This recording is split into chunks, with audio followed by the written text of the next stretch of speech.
Radio J. Le cinéma parlant, Lynn Toubiana. Lise Gutmann. Lynn Toubiana, bonjour. Bonjour Lise. Alors aujourd'hui nous avons deux invités en studio, Roland Romanelli et Rebecca Maille, et c'est pour le spectacle sur cette merveilleuse chanteuse Barbara qui se tient au théâtre de Passy. Au théâtre de Passy, on peut le dire d'ores et déjà, les lundis et mardis à 21h. Alors ce spectacle, Barbara Romanelli, deux destins pour un seul amour, la musique, c'est 20 ans de vie artistique commune à travers donc les chansons de Barbara interprétées par Rebecca Maille. Roland Romanelli. Bonjour Rebecca. Bonjour. Voilà, Roland, vous avez été le compagnon de vie et de scène de Barbara. Pendant 20 ans, enfin 8 ans véritablement, où nous étions complètement ensemble, nous vivions ensemble, on va dire, et 20 ans quoique ça n'a rien changé. Hein. Je vous dis, 8 ans, ça c'est parce qu'après, Barbara m'a rendu ma liberté, elle m'a dit, écoute, voilà, je te rends ta liberté un peu, vis ta vie, mais par contre, nous avons travaillé pendant donc le restant, donc 12 ans, mais acharnés et passionnés par notre tour de chant, comme Barbara peut l'être, quoi. Voilà. Et dans votre spectacle, vous racontez beaucoup d'anecdotes de votre vie commune, professionnelle et amoureuse, et avec beaucoup de grâce et de drôlerie aussi. Je ne sais pas si j'ai de la grâce, mais en tout cas, j'essaie de le raconter le plus simplement possible et le plus sincèrement possible. Parce que c'est vrai que ce que j'ai vécu 20 ans avec Barbara, c'est presque à la limite, ça se raconte pas, mais ça se vit. Mais voilà, j'avais envie de faire partager tous ces moments que tout le monde ignore quelque part. C'est vrai, parce que personne ne sait comment nous travaillons, personne ne sait comment nous voyagions, personne ne sait comment certaines chansons sont nées. Voilà, tout ça, et je trouvais ça pas inintéressant du tout. Puis les passionnés de Barbara aiment bien savoir. Absolument. Moi, je suis moi-même une grande passionnée de Barbara, et je dois dire que la vision que vous donnez l'un et l'autre, Roland et Rebecca, de Barbara, c'est une vision authentique et qui continue à nous habiter. En tout cas, je peux vous certifier que ce n'est que de l'amour. Voilà, alors donc Roland, vous êtes musicien, compositeur, arrangeur, accordéoniste, pianiste, voilà. Vous êtes connu aussi pour vos musiques de films. Oui. Il faut citer l'Union sacrée d'Arcadie, d'Alexandre Arcadie, la musique du film, Astérix et Obélix contre César de Claude Zidi. Quelle est votre dernière musique de film que vous avez composée ? Vous savez, ma dernière musique de film, je vais vous dire une chose, il n'y a plus véritablement maintenant ça se passe plus comme ça. Le métier a tellement changé, c'est que maintenant vous faites partie d'un groupe, c'est-à-dire qu'il y a plusieurs compositeurs sur un film, ils vous prennent certaines musiques. Bon, bien sûr, il reste des stars de la composition comme Vladimir Cosma. Avec qui vous avez travaillé ? Avec qui j'ai beaucoup travaillé, oui, enfin, j'ai beaucoup œuvré avec lui, d'ailleurs toujours. Il fait toujours appel à moi. Et c'est vrai que c'est un grand bonhomme, un grand musicien. Et on voit aussi votre nom au générique de plusieurs séries. Ah ben oui, là, voilà, oui. C'est les séries, moi. Non, je vais vous dire une chose. J'ai un petit peu levé le pied concernant la musique du film, parce que, bon, c'est peut-être pas le sujet, mais vous savez, nous passons toujours en dernier, et les budgets sont tellement restreints, et maintenant, il faut payer pour travailler. Donc, j'ai préféré me consacrer uniquement au spectacle vivant, et puis, je m'en trouve ravi et heureux. Voilà, alors on va, avant de nous entretenir ensemble, on va écouter la bande-annonce de ce spectacle, 20 ans d'amour. Allô, c'est Barbara. Barbara ? Barbara, la chanteuse. C'est l'histoire de la vie de Roland avec Barbara. 14 ans d'amour, il y a un immense talent. Roland Romanelli. Pas de rondelle, qui se prend, qui se crée.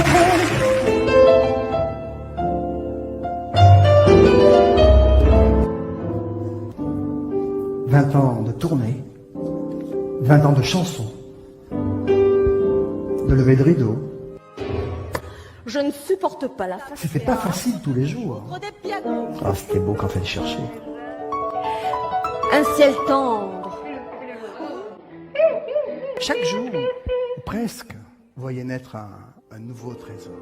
Un beau jour, ou peut-être une nuit. Il faut que tu viennes, tu vois, je m'en vais vivre. Quand reviendras-tu dire? Moi, je voudrais qu'une chose se brûle tout le temps. S'il faut s'habituer, ce qui est un piège, alors ça, il faut partir. Je pars. Tout le monde me pose toujours la question, pourquoi vous vous êtes séparés? On s'est séparés simplement pour une différence de vue d'un spectacle. La vraie raison, c'est que 2 ans auparavant, elle me disait sans arrêt, je veux pas que tu me vois vieillir, je veux pas que tu me vois malade. Et je pense qu'elle a une part. C'est que même quand il n'était pas là, même quand ils se sont séparés, il était toujours là, quoi. Barbara fait partie de ma vie intégrante. Et là, je me dois de lui rendre ce qu'elle m'a offert. Je suis venue pour vous dire.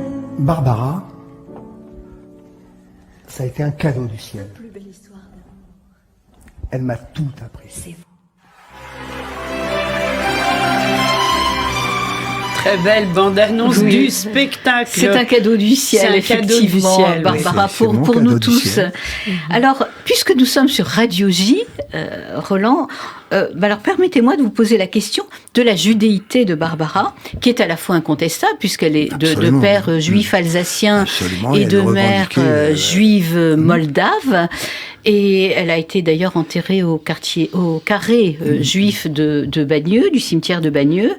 Et puis, elle et sa famille se sont cachés pendant Ah oui, elle a vécu plusieurs années. toute cette époque où elle en parlait. D'ailleurs, elle en parle Pendant toute l'occupation. Pendant Absolument. toute l'occupation allemande, bien sûr. Alors, est-ce que Barbara parlait avec vous, puisque vous étiez vraiment dans son intimité, de sa judéité? Je vais vous décevoir, Oui. parce que Barbara était, sur ce sujet-là, était très secrète. La seule chose que je peux vous dire, c'est que pendant toutes les tournées, et ça je vous assure, pendant des années, pendant 20 ans, chaque fois que nous étions sur une route, et qu'elle voyait une chapelle, une église ou un monument religieux, elle me demandait de m'arrêter. Nous descendions de la voiture, nous rentrions, et elle allait brûler un cierge. Voilà. Et donc, ça, c'était pour moi, parce qu'il n'y a pas comment dirais-je, pas une fois, elle m'a pas demandé de stopper ma voiture et d'aller mettre ce cierge. Alors, par discrétion, je posais pas de questions, mais il est évident que j'en mettais un aussi, parce que ça allait de soi. Et puis voilà. Et puis la seule chose aussi, c'est que quand nous roulions toute la nuit, là je le raconte un petit peu dans mon spectacle, c'est vrai qu'elle elle m'obligeait quelque part à apprendre une phrase de la Torah. Voilà, c'est Parce ce que qu'elle vous pensait dites. que c'était une manière à elle de me rendre meilleur. Voilà. Donc Vous vous voilà. souvenez de certaines phrases? Non, Non. ça fait maintenant énormément moi, je de me temps. souviens, tu m'en avais raconté. Oui, tu m'avais donné j'ai pas de mémoire concernant ce sujet-là, mais ces phrases, les titres et les phrases, tout ça, moi je sais pas. J'ai une mémoire musicale et ça s'arrête là. Alors, Oui, Rebecca oui, se souvient. oui, je m'en souviens Ouais. parce que justement, nous sommes en train de réécrire ces mémoires. Donc, d'ailleurs, il faut qu'on s'y remette, qui devait normalement sortir cette année en novembre et puis qui est reporté à novembre prochain.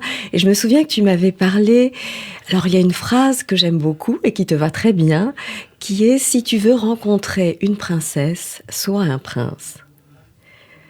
Et l'autre, c'était « Si tu n'as pas conscience de ce que tu vis en ce moment, c'est que tu n'as pas encore vécu. » Et j'ai trouvé ces deux phrases C'est très très beau. belles. Ah, Très belle phrase.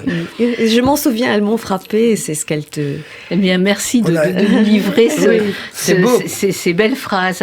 Alors, durant le spectacle, vous évoquez 2 fois un référent juif de Barbara, donc cette phrase de la Torah, mais aussi lorsque elle a chanté Göttingen, Oui, c'était absolument. justement Oui. en guise de pardon. Absolument, parce que Barbara, elle pardonnait, elle aimait le pardon quelque part, parce que pour pardonner à son père qui s'était conduit avec elle comme un homme plutôt que comme un père, il fallait quand même vraiment pardonner. Hein. Et c'est là où je raconte, c'est vrai aux Allemands aussi, elle voulait pardonner parce que voilà, elle avait vécu ce qu'elle avait vécu. Bon, elle pense que le pardon, c'est la meilleure des choses à faire, quoi. Mais elle vous parlait de l'occupation et de son vécu pendant l'occupation. Oh, par bris, même très peu. Très peu. En tous les cas, dans la chanson Mon enfance de Barbara, elle évoque cette guerre et ces années sûr, d'errance. oui. On va l'écouter.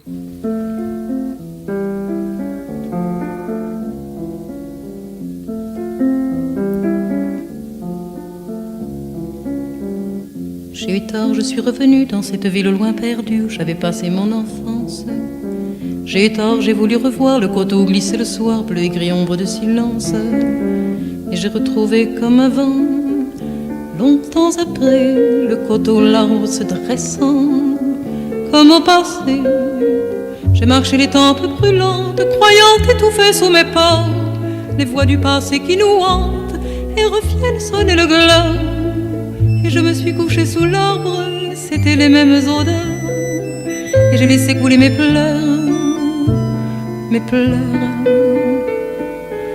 J'ai mis mon dos nu à l'écorce, l'arbre m'a redonné des forces, tout comme au temps de mon enfance.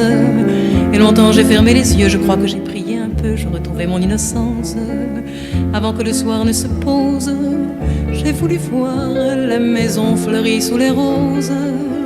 J'ai voulu voir le jardin où nos cris d'enfants jaillissaient comme source claire. Jean-Claude et Régine et puis Jean, tout redevenait comme hier. Le parfum lourd des songes rouges, les dahlias fauves dans l'allée, le puits tout, j'ai tout retrouvé. Hélas, la guerre nous avait jetés là, d'autres furent moins heureux, je crois, autant jolis de leur enfance. La guerre nous avait jetés là, nous vivions comme hors la loi. Barbara. Voilà, la guerre Lynn. nous avait jetés là et nous étions comme des hors-la-loi. Oui, mais vous savez, tout à l'heure, vous me posez la question si elle me parlait beaucoup de son côté judaïsme, mais même de sa vie proprement dit. Vous savez, Barbara raconte tout dans ses chansons.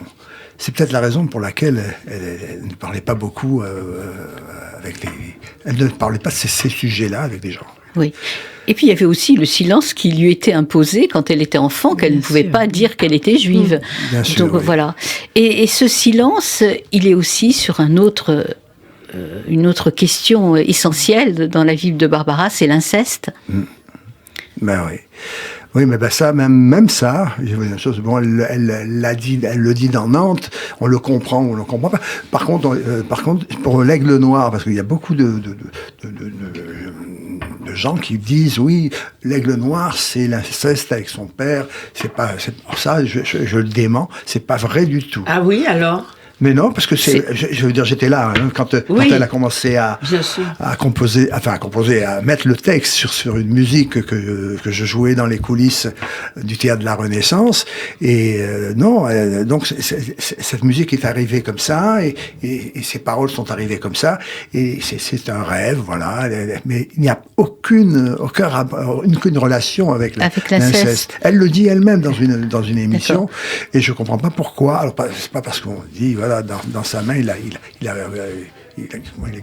a glissé son cou. Oui. Voilà, tout de suite, Oui. ça va très vite. Il y a même une autre interprétation historique, je crois que c'est Patrick Bruel qui l'avait livré en disant que l'Aigle Noir c'était le nazisme. Voilà. Bon. C'est possible. Hein. L'emblème. Là, je peux pas vous répondre. Je sais pas. En tout cas, moi, elle m'a toujours dit, mais je comprends pas pourquoi les gens, pensent que c'est un rapport avec l'inceste. C'est pas du tout. Tu sais très bien comment ça s'est passé. Voilà, donc ça n'a rien à voir. Alors donc il y a eu des moments forts dans votre parcours avec Barbara. Bobino 1967, oui. Avec Ma plus belle histoire d'amour. Mon premier Bobino, oui. Que Rebecca d'ailleurs interprète admirablement dans le spectacle au Théâtre de Passy, qui est vraiment magnifiquement interprété. Et puis Pantin 1981, et puis il y a 1985, Lily Passion. Alors parlez-nous de cette... Oui, de non, cet mais- épisode. Non, mais Lily Passion, ça devait être un spectacle formidable. C'est elle qui a écrit la pièce, c'est elle qui avait imaginé tout ce qui devait se passer. Bon, les acteurs, bon, on les a choisis au fur et à mesure, parce que bon, au départ, ça devait pas être Depardieu, ça devait être Higelin. Donc, il y a eu plein de choses de faites. Et puis, à un moment donné, et ça, c'est ce qui a déclenché chez moi mon refus, on va dire, c'est que Barbara devait chanter 22 chansons. C'est aussi bête que ça. Et nous les avions composées, nous les avions travaillées. Et au dernier moment, les agents de Gérard Depardieu et certainement de Barbara, ont décidé il était injuste que Barbara chante 22 chansons et que Depardieu en chante que 6. Donc ils ont dit, on va réduire les chansons de Barbara et on va lui mettre un peu plus de texte. Et moi, je me souvenais exactement de ce que nous avions vécu avec Madame, qui est une pièce musicale qui n'avait pas du tout marché. C'est-à-dire que même les fans de Barbara ne venaient pas. Oui, c'est vrai. Ça a été dramatique. Et c'est là où j'ai dit, mais attends, si tu chantes plus, tu n'es pas une femme qui parle, toi. Tu le sais bien, tu le dis même, tu es une femme qui chante. Exactement. Je ne suis pas actrice, je suis une femme qui chante. Pourquoi tu acceptes ça ? Voilà, c'est tout. Alors elle me dit, c'est là où nous sommes rentrés en studio d'enregistrement pour enregistrer le disque de Lily Passion qui d'ailleurs a disparu. Après, les bandes ont disparu. Donc c'était bien un signe qu'il fallait pas le faire. Signe du destin. Et un soir, au bout de 15 jours d'enregistrement où on n'avait rien enregistré, c'était épouvantable. Et puis moi, bon, ça me faisait du mal au cœur, je veux dire, parce que moi j'étais dans ma cabine avec mon accordéon, j'attendais toute la journée pour rien. Et quand le soir elle m'a dit, écoute, j'ai pas besoin de toi ce soir, reviens demain, nous on va continuer. Donc je suis parti, Depardieu m'a suivi. Et il m'a dit, il faudrait quand même que tu te calmes parce que tu sèmes une mauvaise ambiance. Et c'est là où je lui ai dit, écoute, ça fait 15 jours qu'on travaille et j'ai vraiment l'impression de voler mon argent. Mais il me dit, mais quoi, attends, mais ça va se faire. Non, et puis alors, je sais pas si je peux le dire, mais je l'ai dit. Donc je le dis. Et j'ai dit, tout ce qu'on a fait jusqu'à présent, c'est de la merde. Mais c'est tout. Comment elle a réagi, Barbara, alors? Alors, lui, au lieu de dire, il a peut-être raison, il faut quand même faire attention, il faut quand même se mettre un peu au travail. Non, il est retourné là-bas, et puis Barbara lui a dit, et il lui dit à Barbara, Roland est très en colère. Et elle dit, pourquoi? Qu'est-ce qu'il t'a dit? Et il lui dit, il m'a dit, tout ce qu'on a fait jusqu'à présent, c'est de la merde. Oui. Alors donc, le lendemain, j'arrive au studio, et je la vois, il y avait un soleil resplendissant, et elle me dit, alors il paraît que je fais de la merde. J'ai dit, écoute, alors, la colère de Barbara. C'est pas aujourd'hui que je vais commencer, puis je trouve que c'est... Alors elle me dit, je vois pas ce que tu fais ici. Voilà. J'ai pris mon accordéon, je suis reparti, et ça s'est terminé comme ça. Mais 2 ans auparavant, et ça, il faut que je le dise, oui, je le dis ça c'est important. 2 ans auparavant, elle me disait, Roland, faut qu'on se sépare. On peut pas rester ensemble pour la simple raison, c'est que j'ai pas envie que tu me vois vieillir. J'ai pas envie que tu me vois malade. J'ai pas envie de te faire subir tout ça. Donc il faut qu'on se sépare. Et pendant 2 ans, on a essayé de se séparer. Et on n'y est jamais arrivé. D'où la chanson À mourir pour mourir. Oui. Rebecca, vous pouvez nous chanter juste un petit peu le début de la chanson? Oui, si vous voulez. À mourir pour mourir, je choisis l'âge tendre. Et partir pour partir, je ne veux pas attendre. Je ne veux pas attendre. J'aime mieux m'en aller du temps que je suis belle, qu'on ne me voit jamais fanée sous ma dentelle. Fanée sous ma dentelle. Merci. Très beau. Voilà, bravo, c'est vraiment très très beau et effectivement, on comprend bien que Barbara voulait préserver cette image. Elle voulait me préserver. Alors, Lynn, on est en bonne compagnie, mais je crois que vous souhaitez nous donner quand même quelques conseils cinématographiques. Juste avant les conseils cinématographiques, très très rapides, je voulais juste poser la question à Roland sur l'actrice Barbara au cinéma. Elle a joué dans France de Jacques Brel. Qu'est-ce qu'elle pensait de ce rôle de cinéma? Elle a joué aussi avec Jean-Claude Brialy, Frédéric Rossif. Oui, non, mais est-ce qu'elle aimait cela? Elle aimait bien ça, mais elle était complètement indisciplinée. C'est-à-dire que ses textes, elle les disait pas. Elle disait ce qu'elle avait envie de dire. Donc, ça amusait tout le monde, même dans le film avec Brel. Le texte qu'elle dit, mais d'ailleurs, à un moment donné, elle dit « Vous êtes un con », c'était pas écrit dans le scénario. D'accord. C'est là où on voit la fantaisie de Barbara. Mais elle aimait bien ça, oui. Mais merci beaucoup, Roland Romanelli. Merci beaucoup, Rebecca Maille.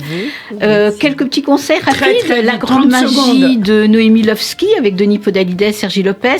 Pour la France, un excellent film politique qui rend hommage aux frères du réalisateur Rachid Ami, avec Karim Leclou. Tant que le soleil frappe de Philippe Petit avec Swan Arlo et Sarah Adler qu'on a reçu la semaine dernière, et puis Un petit frère de Léonore Serrail. Merci beaucoup pour tous ces conseils, Cherline Toubiana, et nous on se retrouve la semaine prochaine. Et merci à Rebecca Maille et également Roland Romanelli. Bonne journée.